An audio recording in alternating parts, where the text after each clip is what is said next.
वारकरी संप्रदायातील थोर महात्मे व महाराष्ट्रातील विचारवंतांची दुर्मिळ कीर्तने, प्रवचने, व्याख्याने ऐकण्यासाठी सुरेश महाराज सूळ या यूट्यूब चॅनेलला अवश्य सबस्क्राईब करून बेल आयकॉन दाबा. वाईट करणाऱ्याला वाईट फल मिळेना का त्याच्याबद्दल माझा वाद नाही, पण चांगलं कर्म करणाऱ्यालाही वाईट फल भोगायची पाळी का येते? आम्ही तर चांगलं करत आहोत, कधी वाईट काही करत नाही. मग वाईट करत नसताना चांगलं करत असताना हा वाईट भोग आम्हाला का प्राप्त होतो? ही वारी ती वारी, हा सप्ताह तो सप्ताह, हे कीर्तन ते कीर्तन, सारखा तुमचा परमार्थ देवधर्म चालू आहे. मग तुमच्या जीवनात हा दुःखाचा भोग का? सुखाची आपण इच्छा करतो तशी दुःखाची इच्छा करत नाही, पण ते प्राप्त झाल्याशिवाय राहत नाही. मग ज्या वेळेला ते प्राप्त होतं त्यावेळेला मनुष्य विचार करतो की का असं होतंय? आम्ही ज्याची अपेक्षा करतो ते आम्हाला मिळत नाही आणि नको ते दुःख आमच्या पुढे का येतं? मनुष्य हा विचार करू लागतो. त्या विचार करत असताना त्याला काही काही वेळेला याची उत्तरं प्रवचनातून, कधी कीर्तनातून ऐकायला ज्या वेळेला मिळतात की जे चांगलं करतात त्यांना चांगलं फल भोगायची पाळी येते, जे वाईट करतात त्यांना वाईट फल भोगायला येतं. वाईटाचं फल वाईट आणि चांगल्याचं फल चांगलं असं ऐकायला मिळतं. पण ते ऐकायला मिळालेलं ही उत्तर पारमार्थिक मनुष्याला कमी वाटू लागतं, थोडं कमी वाटू लागतं. कसं? जे वाईट वागतात त्यांना वाईट फल भोगायला मिळे नका, चांगलं करतात त्यांना चांगलं फल मिळतं, वाईट करतात त्यांना वाईट फल मिळतं. म्हणून वाईट करणाऱ्याला वाईट फल मिळे ना का त्याच्याबद्दल माझा वाद नाही, पण चांगलं कर्म करणाऱ्यालाही वाईट फल भोगायची पाळी का येते? आम्ही तर चांगलं करत आहोत, कधी वाईट काही करत नाही. मग वाईट करत नसताना चांगलं करत असताना हा वाईट भोग आम्हाला का प्राप्त होतो? ही वारी ती वारी, हा सप्ताह तो सप्ताह, हे कीर्तन ते कीर्तन, सारखा तुमचा परमार्थ देवधर्म चालू आहे. मग तुमच्या जीवनात हा दुःखाचा भोग का?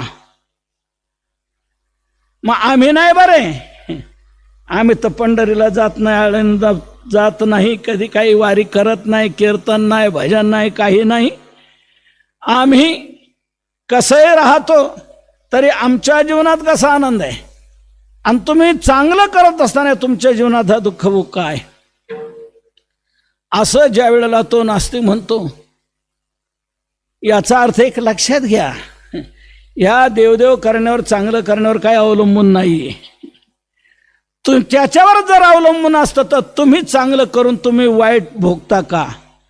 आणि आम्ही चांगलं करत नाही, वाईट करतो तुमच्या म्हणण्याप्रमाणे, तर आम्ही चांगलं का? असा तो म्हणतो.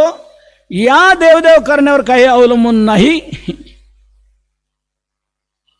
असं ज्या वेळेला तो बोलतो त्यावेळेला हा पारमार्थिक मनुष्य ढेला कच्चा जर असला ना, तो म्हणतो खरंच नाही तर काय? आपण इतकं चांगलं मरमर करतो तरी आपल्या जीवनात हे दुःख सुख येते. आणि हे काही करतात, काही खातात, कसंही वागतात, कसंही करतात तरी हे मजेत का? तर हे म्हणतात तसं तर नाही. असा त्यावेळेला तो विचार डोक्यात येऊन परमार्थ पथ सोडायच्या विचाराकडे ज्या वेळेला वळतो, अशा वेळेला संतांनी केलेलं मोठं मोलाचं मार्गदर्शन आहे. ते मार्गदर्शन अनेक प्रकारे जीवांच्या लक्षात आणून दिलेलं आहे. बाबांनो, आपण जे करता आणि आपण जे भोगता, या करण्याचा आणि या भोगाचा संबंध नाही. आपण जे करतो आता आणि आता जे भोगतो, या दोन्हीचा संबंध आहे असं नाही. म्हणून तुम्ही चांगलं करून वाईट भोगता आणि वाईट करून काय चांगले भोगता, याचा अर्थ लक्षात घ्या. चांगल्याचं फल चांगलंच आहे, वाईटाचं फल वाईटच आहे. पण चांगलं करून वाईट भोगताय याचा अर्थ असा, हे चांगल्याचं फल वाईट आहे असं नाही. मग वाईट हे फल प्राप्त झालेलं आहे, हे कसलं आहे? तर तुकोबाराय म्हणतात, बाबांनो, आपल्याला जे फल प्राप्त होत असतं, हे फल जे असतं ते आता करतो त्या कर्माचं नसतं. आता करत आहात त्याचं फल आताच मिळतं असं नाही. मग आता करतो त्याचा आणि आता भोगतो त्याच्याशी संबंध नाही. मग आता जो भोग प्राप्त होतो आहे, महाराज महा कोणत्या कर्माचा प्राप्त होतो आहे? तुकोबाराय म्हणतात, आता जो भोग तुम्हाला प्राप्त होतो आहे तो तुम्ही आता करता त्या कर्माचा नाही. मग कोणत्या कर्माचा? भोगणे ते फळ संचिताचे,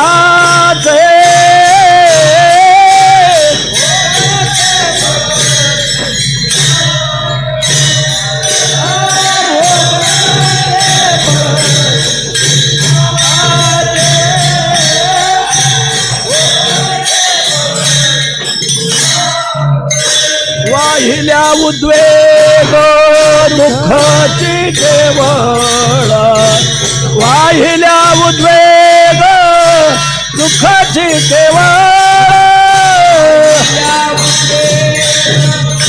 दुःखाची केवळ, वाहिल्या उद्वेग दुःखाची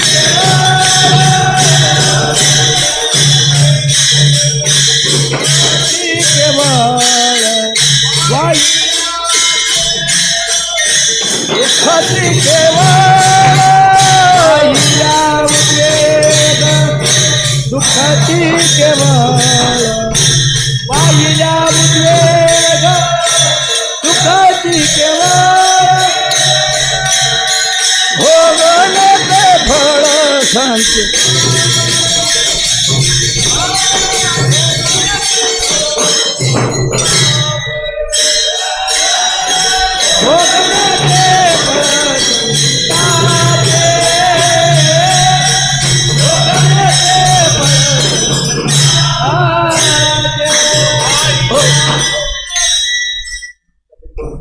असं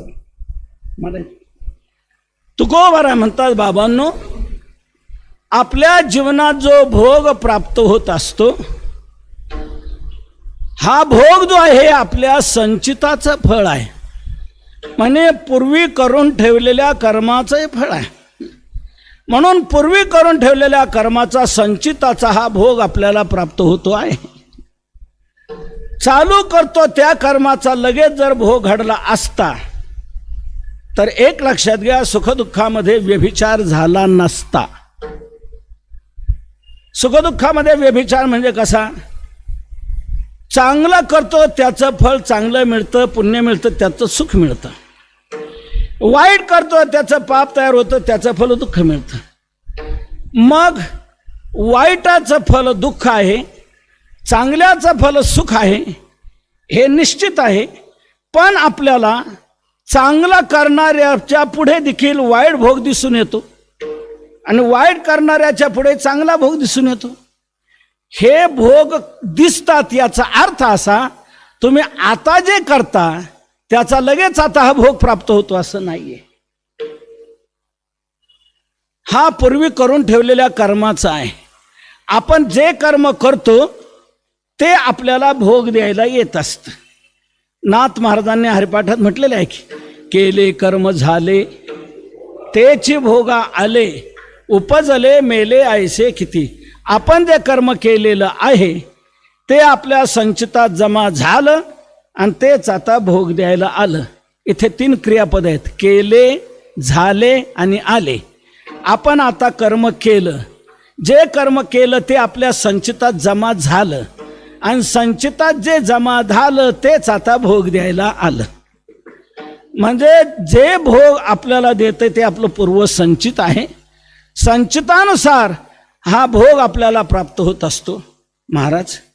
मग संचितानुसार जर आपल्याला हा भोग प्राप्त होतो आहे तर मग अशा वेळेला असा भोग आम्हाला प्राप्त झाल्यानंतर आम्ही काय करायला पाहिजे?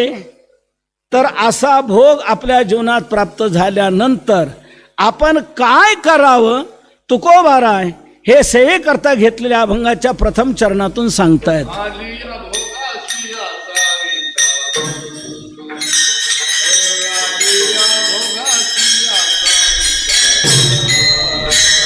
आलिया भोगाची असावे सादर, आलिया भोगाची सादर,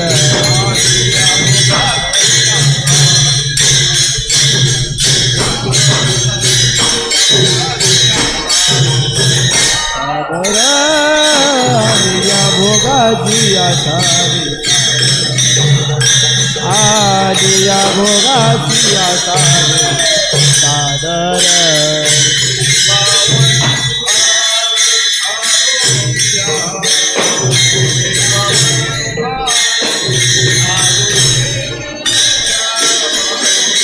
सिंधू निवारी सासुरी मग तो कृपा सिंधू निवारी सासुरी परिवार घालून परिवार घालून सिंधू निवारी साखरे, मग तो कृपा सिंधू निवारी साखरे.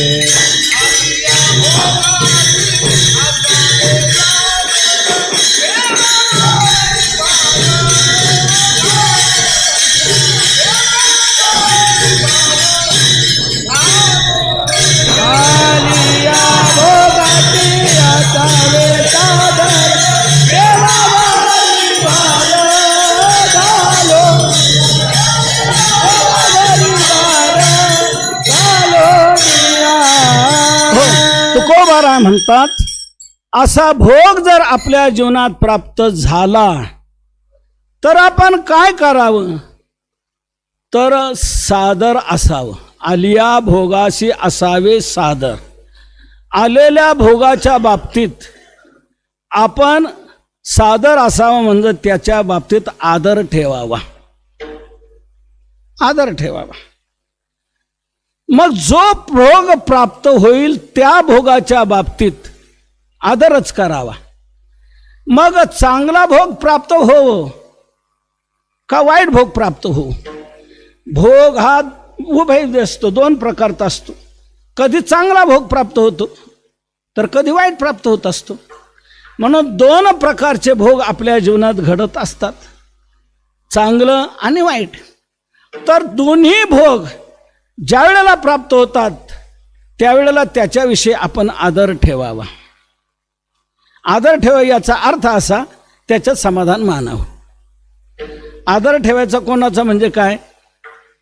त्याचा मान राखायचा, त्याच्यात समाधान मानायचं. आपण व्यवहारात म्हणतो आदर ठेवला बरं का त्यांनी आमचं, नाहीतर पाहिल्यानंतर कपाळावर आठे आल्या, कुठं काय तोंडच फिरून गेले, काय कसंच झालं नाही. पण आम्ही गेलो तर ते धावत आले पुढं, आमचा आदर केला, सन्मान केला, खूप चांगले उद्गार काढले. फार मोठं भाग्य आपण आलात, आमचं घर धन्य झालं, आमचं गाव धन्य झालं. आपण सन्मान आदर ठेवला की याचा अर्थ सन्मान, त्याच्याविषयी समाधान आपण व्यक्त करत आहोत. तुकोबाराय म्हणतात जो भोग आपल्या जीवनात प्राप्त होईल त्या भोगाच्या बाबतीत तुम्ही समाधान माना, त्याचा आदर करा. आपण काय करतो?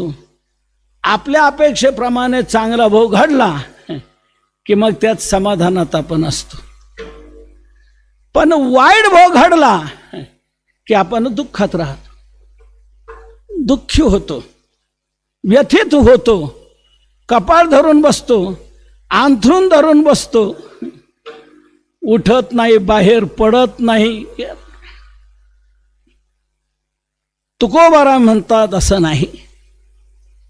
चांगला भोग प्राप्त झाला असताना आपण जसा आनंद मानतो तसंच वाईट भोग जरी आपल्या जीवनात प्राप्त झाला तर त्यातही आनंद माना, समाधान माना.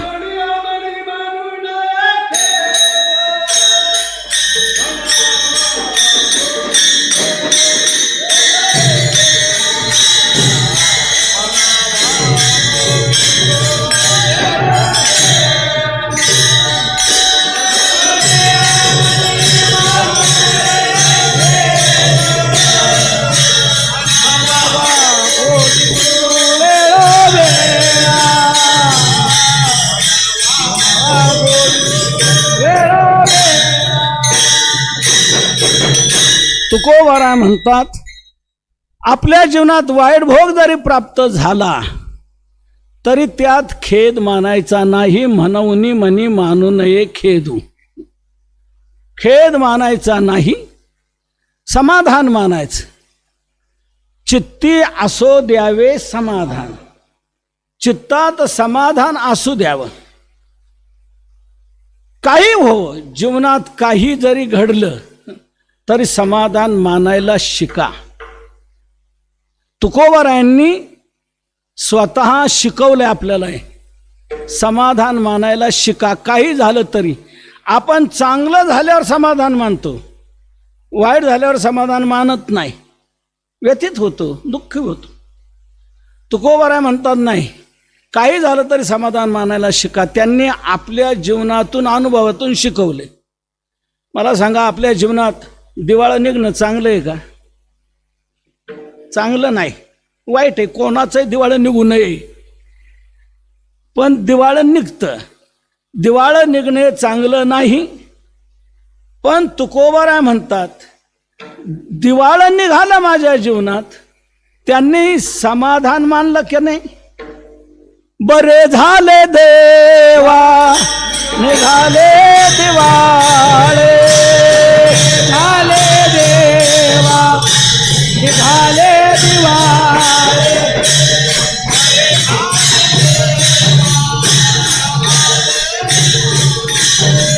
बरे झाले देवा निघाले दिवाळे. बरिया दुष्काळ पीडा केले, बरिया दुष्काळ पीडा केले. बरिया दुष्काळ पीडा केली, बरिया दुष्काळ पीडा केली. बरे झाले देवा निघाले दिवाळे. दिवाळं निघालं, तुकोबाराय म्हणतात, बरं झालं.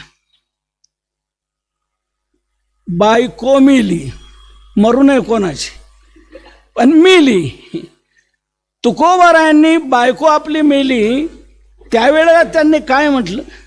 बाईला मेली मुक्त झाली, बाईला मेली मुक्त,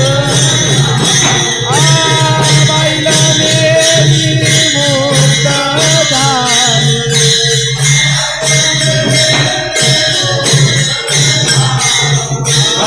देवी माया विरहित, देवी माया विरहित.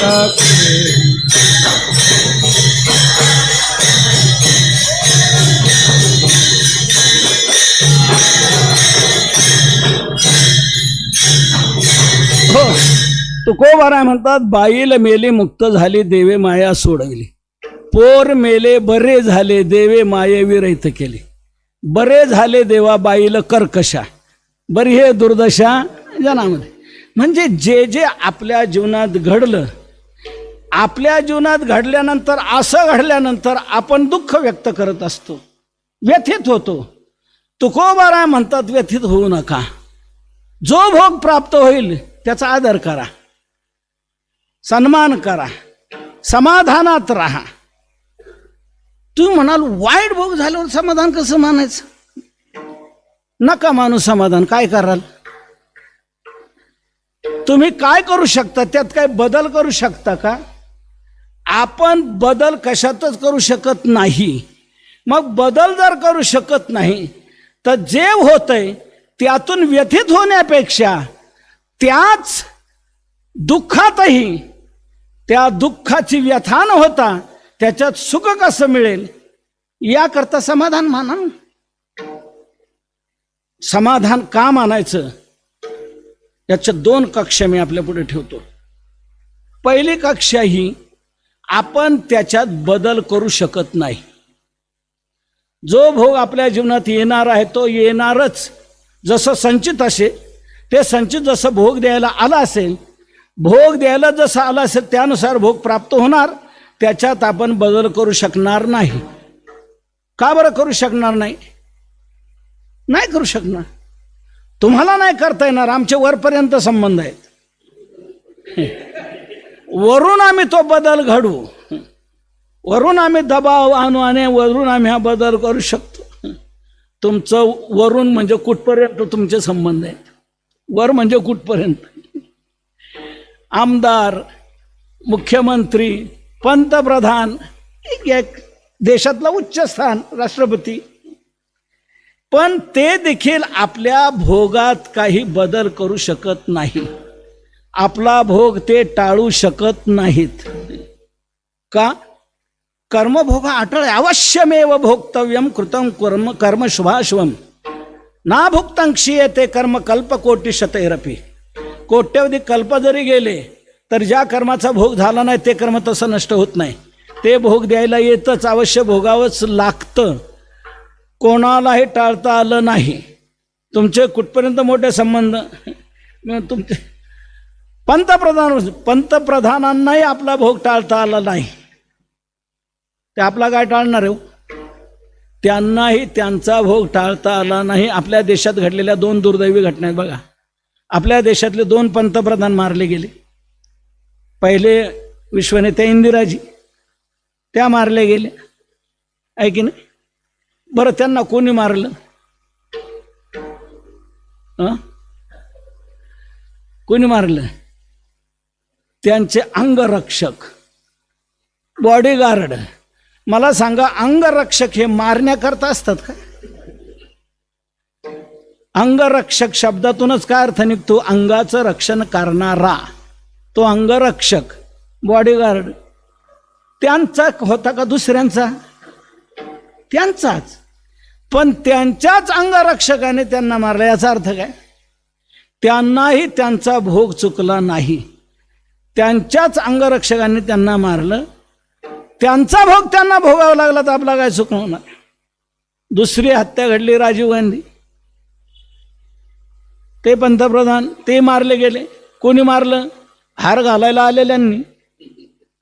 हार घालायला येणार आपल्याला मारणार असतो का? त्या काळात काही काही कीर्तनकारही हार घालून घ्यायला घाबरत, काही काही देशभक्त हार घालून घ्यायला घाबरत. कसा काय सत्कार घ्यावं? काय आपलं तर व्हायचं नाही ना याच्यात.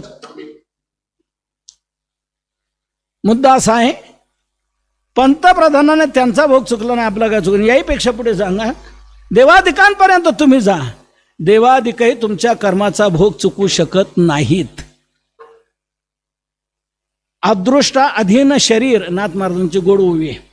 अदृष्टा अधीन शरीर तेथ आली याही हरिहर, अन्यथा न करवे अनुमात्र वेद शास्त्र संमत. हरी आला काय न हर आला काय, तो आपला भोग टाळू शकत नाही. मला एक सांगा, प्रभू रामचंद्रांचा राज्याभिषेक ठरला होता का वनवास ठरलेला होता? राज्याभिषेक ठरला होता. बरं, मुहूर्त पाहिला होता की नाही पाहिला होता? मुहूर्त काढणारा भडभुंजा ब्राह्मण कोणी साधा होता का? नाही. साक्षात कुलगुरू वशिष्ठ मुनी होते, त्यांनी मुहूर्त काढलेला. पण राज्याभिषेक झाला नाही. जो पाय राजसिंहासनावर चढायचा तोच पाय वनाच्या रस्त्याला लागला की नाही? कर्मे श्रीराम वनवासा गेला. कर्मे, आपण केलेलं कर्म, ते कर्म भोग द्यायला येतं. रामाला देखील चुकवता आलं नाही. रामाला एक वनवासाला जावं लागलं. सीतेचा वियोग सहन करावा लागला. वियोग घडला सीतादेवी, भिल्ले विंदिले शारंगधर. अवताराधिक देवांना देखील कर्मभोग चुकला नाही. आपल्याला चुकणार आहे का? तो भोगावाच लागणार आहे. भोग हा कोणी टाळू शकत नाही. मग तो न घडे संचिता वाचने.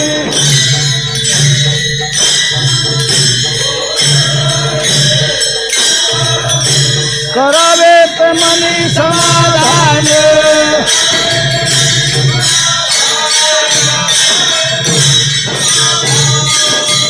भोग तो न घडे संचिता वाचुनी. संचिताशिवाय तो भोग घडत नाही.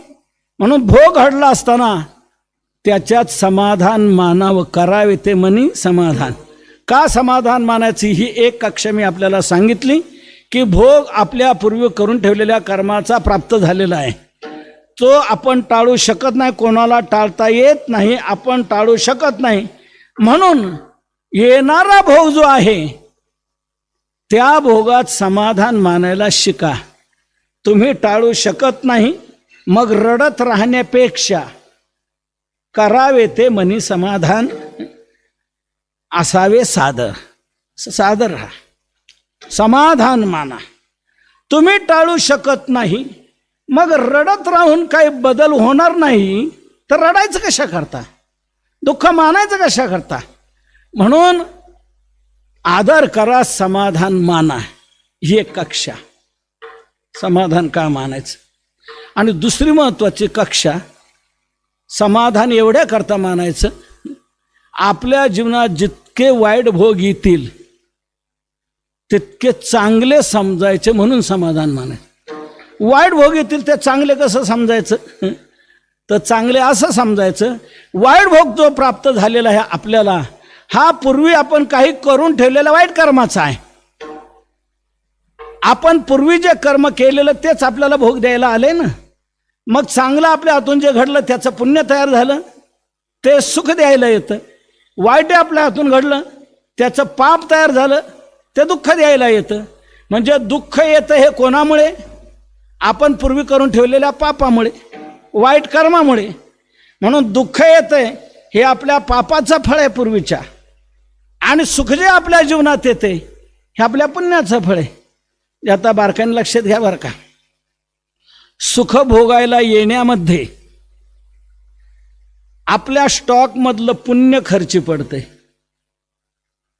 पुण्य भोग द्यायला येतं त्यावेळेला आपल्याला सुख मिळतं ना. आपण जे चांगलं कर्म केलंय ते संचितात जमा झाले. काय म्हणून जमा झाले. पुण्य म्हणून शेरा पडलाय त्याच्यावर. जे चांगलं कर्म घडलं त्याच्यावर पुण्य म्हणून शेरा पडला. ते संचितात जमा झालं. ते आपल्याला भोग द्यायला आलं त्यावेळेला सुख मिळालं. म्हणजे ते आपल्या संचितातून स्टॉकमधून बाहेर पडलं. त्यामुळे आपल्याला त्यांनी पुण्य बाहेर पडलं त्याने सुख दिलं आणि पाप बाहेर पडलं त्याने दुःख दिलं. म्हणजे आता बारकाईने लक्षात घ्या. सुख उपभोगायला येण्यामध्ये आपल्या स्टॉकमधलं काय खर्ची पडतंय. पुण्य खर्ची पडते. पुण्य संपतंय. आणि दुःख उपभोगायला येण्यामध्ये आपल्या स्टॉकमधलं काय संपतंय. पाप संपतंय. मग मला एक सांगा आपल्या जीवनातलं पाप संपावं का पुण्य संपावं. पाप संपावं. आणि पाप संपावं असं जर वाटतंय तर ते कधी संपेल. ज्या वेळेला दुःख द्यायला येईल त्यावेळेला. म्हणून जितकं दुःख आपल्या जीवनात येईल तसं तितकं आपल्या जीवनातलं पाप कटलं जातंय. म्हणून सादर असावं. विठ्ठल विठ्ठल.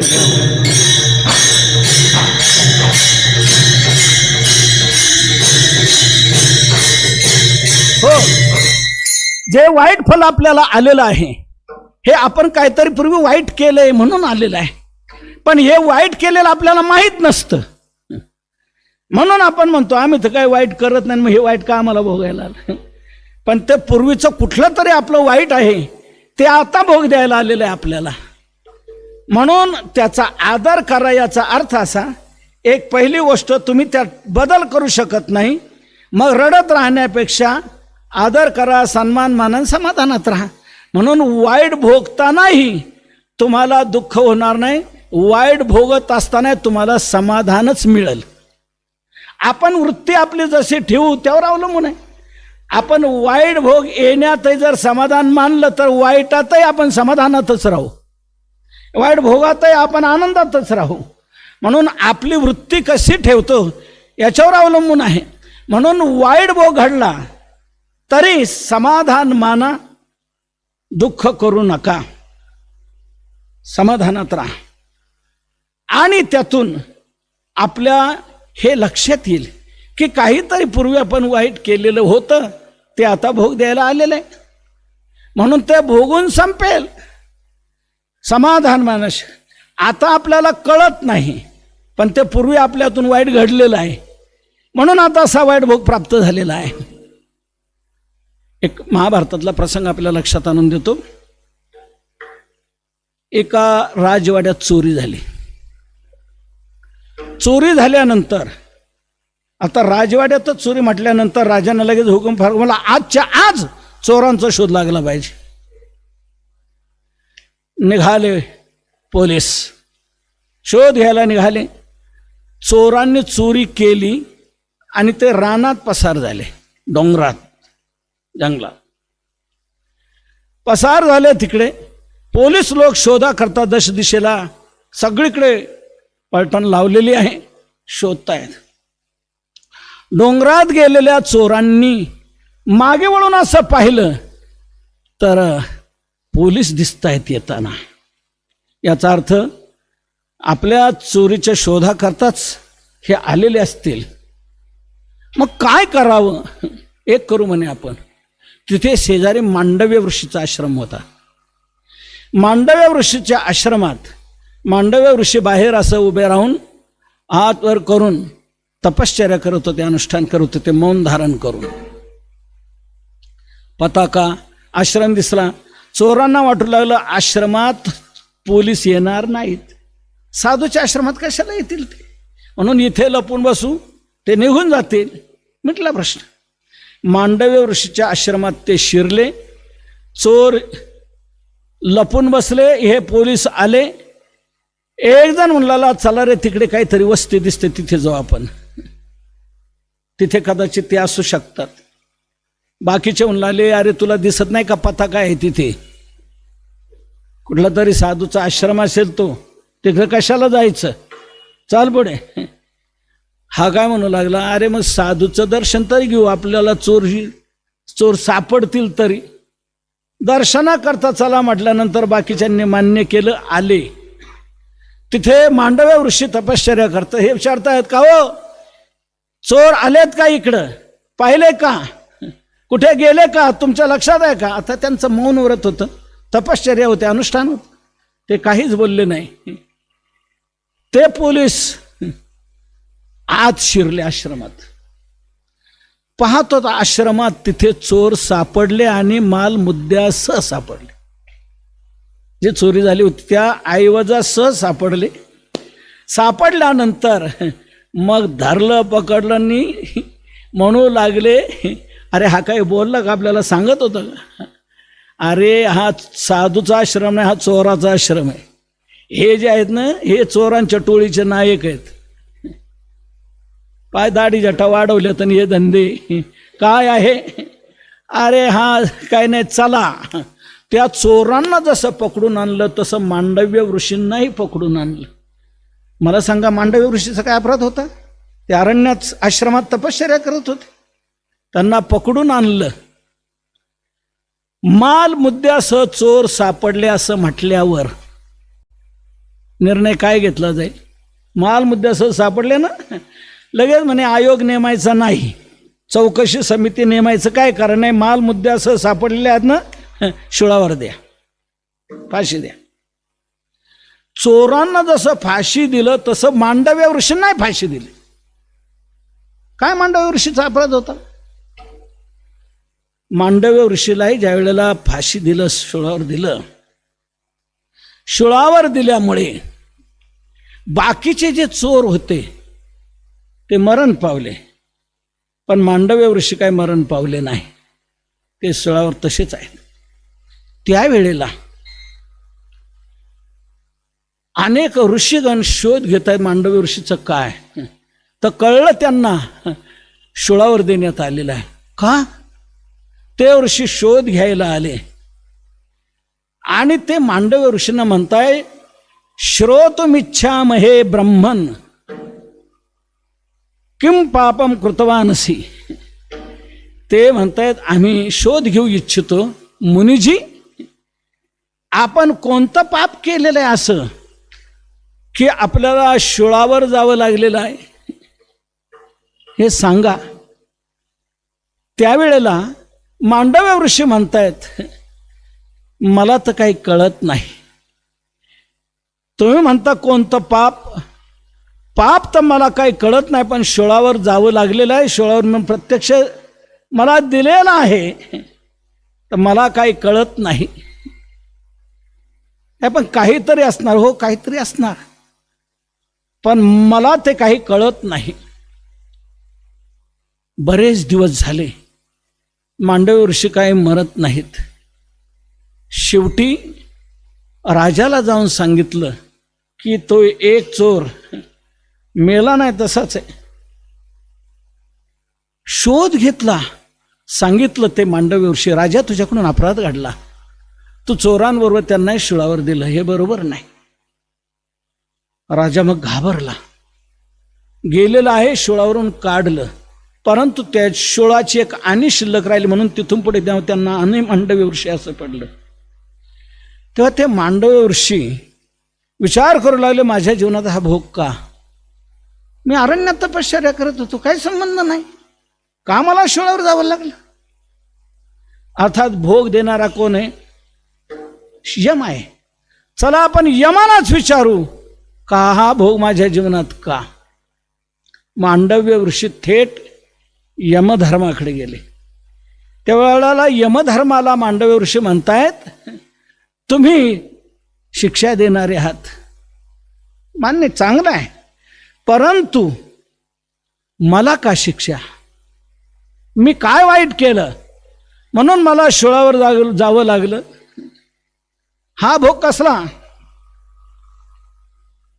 त्यावेळेला यमधर्माने सांगितलं, ऋषीजी, तुमच्या जीवनात हा भोग जो प्राप्त झालेला आहे ना, हा तुम्ही पूर्वी करून ठेवलेल्या कर्माचा आहे. म्हणे कोणतं ते कर्म? म्हणे काढ तुम्ही लिस्ट. याला बोलवलं आणि लिस्ट काढायला लावली. काय लिस्ट निघालं? पतंगिका नाम पुच्छेषु त्वयेशिका प्रवेशिता कर्मणस्तस्य ते प्राप्तम फलमेतत् तपोधन. महाभारतात म्हटलंय, हे तपोधन एतत् फलम तस्य कर्मणः प्राप्तम. हे तपोधना, हे फल तुम्हाला त्या कर्माचं प्राप्त झालेलं आहे. म्हणजे कोणत्या? पतंगिका नाम पुच्छेषु त्वया ईशिका प्रवेशिता. एका पतंगाच्या शेपटाला तुम्ही दर्भाची काडी खोवली. काय अडलं होतं तुमचं? काय दर्भाची काडी खोवण्याचं कारण आहे त्या पतंगाला, त्या जीवाला? का रिकामा उद्योग सुचला तुम्हाला? तुम्ही ते केलं म्हणून त्या कर्माचं फल तुम्हाला हे प्राप्त झालेलं आहे की तुम्हाला आता शुळावर जावं लागलं. तुम्ही त्याला शुळावर दिलं ना, दर्भाची गाडी खोलली ना, त्या कर्माचं फल तुम्हाला हे की तुम्हाला असं शुळावर जावं लागलेलं आहे. त्यावेळेला विचारलं, मी तेवढंसं केलं, त्याचं एवढं फल? यमधर्म म्हणू लागले, स्वल्पमेव यथा दानम दत्तम बहुगुणम भवेत, अधर्म एवं विप्रर्षे बहुदुःख फलप्रदः. स्वल्पमेव यथा दत्तम दानम बहुगुणम भवेत. थोडंसं दिलेलं आपण दान, त्याचं जसं अनंतपटीने आपल्याला फळ मिळतं, तसं वाईट आपण जे करू त्याचे अनंतपटीने फल मिळते. अधर्म एवं विप्रर्षे बहुदुःख फलप्रदः. त्यावेळेला मांडव्य ऋषीने विचारलं, हे मी केव्हा केलं सांग? कस्मिन् काले मया तत्तु कृतं ब्रूहि यथा तथम. कस्मिन् काले मया तत्कृतं. कोणत्या वेळेला मी ते केलेलं आहे हे जसं आहे तसं मला सांग. त्यावेळेला तेनोक्तो धर्मराजेन बालभावे त्वया कृतं. त्यावेळेला धर्मराजाने सांगितलं की तुम्ही लहान असताना हे केलेलं आहे. मग लहान असताना मी केलं. मग यमधर्मा तुमची चूक झालेली आहे. तुम्ही नीट घटना वाचली नाही, अभ्यासच केला नाही, धर्मशास्त्राचा नीट अभ्यास केला नाही आणि तुम्ही लगेच मी ते केलं तर त्याचं फल मला दिलं. धर्मशास्त्र असं सांगतंय, बालो हि 12 वर्षात जन्मतो यत करिष्यति न भविष्यत्य धर्मोत्र अधर्म हा अत्र न भविष्यति. 12 वर्षापर्यंत तो जे काही करील ते अधर्मात जमा धरलं जात नाही. का? त्याला धर्मशास्त्र कळत नाही म्हणून त्या पापात अधर्मात त्याला जमा धरलं जात नाही वयाच्या 12 वर्षापर्यंत. आणि 12 वर्षाच्या आत मी होतो वयाच्या आणि तुम्ही मला हे फल दिलं, याचा अर्थ तुमचा हा अपराध झालेला आहे, तुमची ही चूक झालेली आहे. म्हणून मी आता तुम्हाला शाप देतो की तुम्हाला शूद्र योनीला जन्म घ्यावा लागेल. तो शाप दिला आणि तोच शाप यमधर्माला भोगावा लागला. ते दासीच्या पोटी म्हणून विदुर म्हणून जन्माला आले. विठ्ठल विठ्ठल.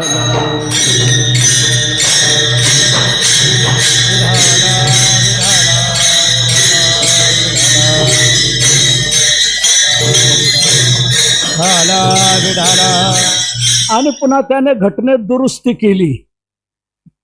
आतापर्यंत 12 वर्षाचा नियम होता, मी आणखी 2 वर्ष वाढवून देतो. आता 14 वर्ष वयापर्यंत जो जे काही करील ते अधर्मात जमा धरलं जाणार नाही. चतुर्दशकात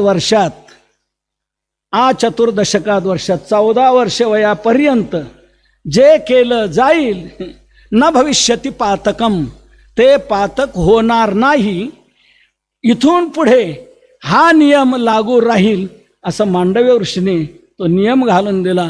म्हणून कर्म यमधर्माला देखील त्यांनी केलेलं त्यांना भोगावं लागलं, यांनी केलेलं यांना भोगावं लागलं. कोणाला जर ते चुकत नाही तर जे घडतंय, आपण पूर्वी वाईट केलेल्या कर्माचं घडत आहे, तर मी सांगितलं सादर का राहावं, त्याचा आदर का करावा, समाधान का मानावं. जर आपण त्यात बदल करू शकत नाही तर रडत राहण्यापेक्षा समाधान मानायचं. आणि जे घडले हे चांगलंच घडले, वाईट जरी घडलं तरी चांगलंच घडले. दुःख जे आलंय आपल्या जीवनामध्ये हे आपल्या पूर्वीच्या पापाचं फळ आहे. हे पाप आपल्याला भोग द्यायला आलं, दुःख झालं, स्टॉकमधलं पाप संपलं. म्हणून आपलं स्टॉकमधलं पाप संपलं, याच्यात समाधान मानावं. म्हणून करावे ते मनी समाधान. मला सांगा, आपल्या घरातला टीव्ही गेला, कुकर गेला, मिक्सर गेला, आपल्याला काय होणार? दुःख होणार.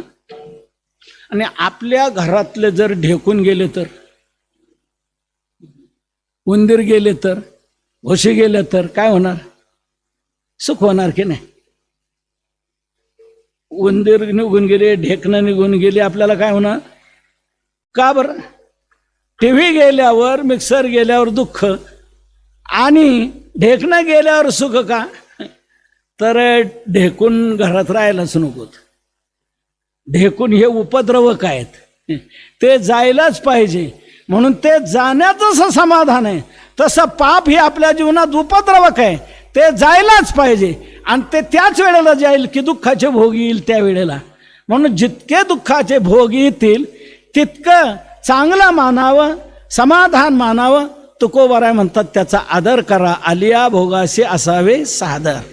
आलेल्या भोगावर आपण आदर ठेवावा, त्यात समाधान मानावं. आणि एक लक्षात घ्यावं की आपण हे करत असताना देवाशी संबंध जोडायचा. बस, जे काय होतंय या सृष्टीचा चालक, मालक, नियंता परमात्मा तो आहे. त्याच्याच संकल्पाने सर्व सूत्रसंचालन होतंय. सर्व काही तोच खेळ खेळतो आहे. म्हणून त्याच्याकडून जे घडत आहे तर आपण त्याच्यावरच हा विश्वास ठेवला पाहिजे. तो करतो हे योग्य करतो आहे म्हणून आपण आपल्यावर भार न घेता तो भार देवावर टाकायचा. देवा काय तुला द्यायचा असेल भोग तो दे. देवावरी भार घालोने या देवावरी भार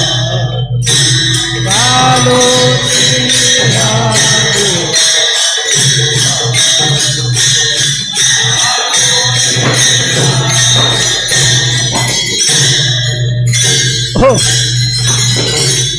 आलिया भोगासी असावे सादर देवावरी भार घालून या. देवावरी भार घालून या आलिया भोगासी सादर असावे. देवावर तो भार घालावा. या सृष्टीचं सर्वाचं संचलन करणारा तो आहे. चाले शरीर कोणाची आहे? सत्ते. तोच त्यानेच निर्माण केलंय, तोच रक्षण करतो, तोच लय करणार आहे. म्हणून सर्व सृष्टीचा चालक मालक नियंता परमात्मा तो आहे. तो हे सर्व घडवतो आहे. त्याच्याविषयी अविश्वास आपण करायचा नाही. तो जे करतो ते चांगलंच करतो. जे होतंय ते चांगल्या करताच होतंय. म्हणून आपण त्या सर्व भोगाचा भार देवावर घालायचा. देवा काय करायचं ते तू ठरव. आता तुझं कळेल ते करी. तारीसी तरी तारी मारी, जवळी अथवा दुरी धरी, घाली संसारी अथवा नको. काय करायचं ते तू कर, काय करायचं ते तू ठरव. असं त्याच्यावर विश्वास ठेवून आपण राहावं. आणि जो भोग आपल्या जीवनात येईल त्याच्याविषयी आदर करावा. तुकोबार आहे.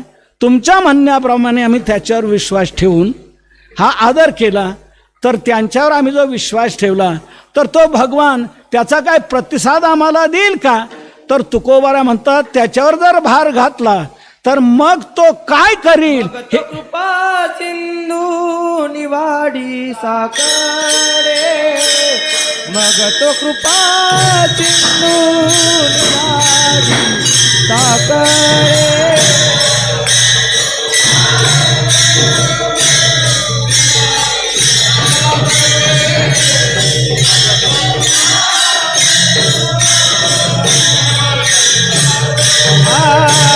मग तो कृपा सिंधू निवाडी सागरे, मग तो कृपा सिंधू निवाडी सागरे.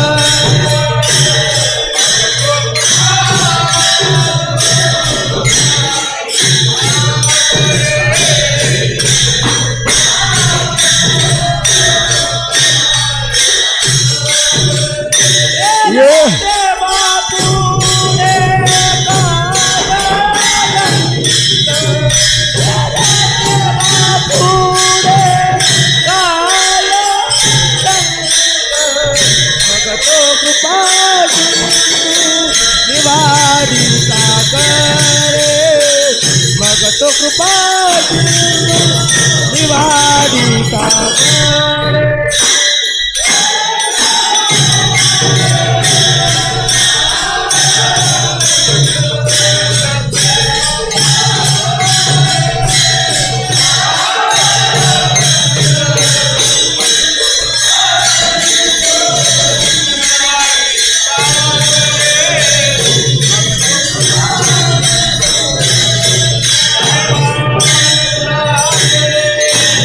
विठोबा रखुमाये,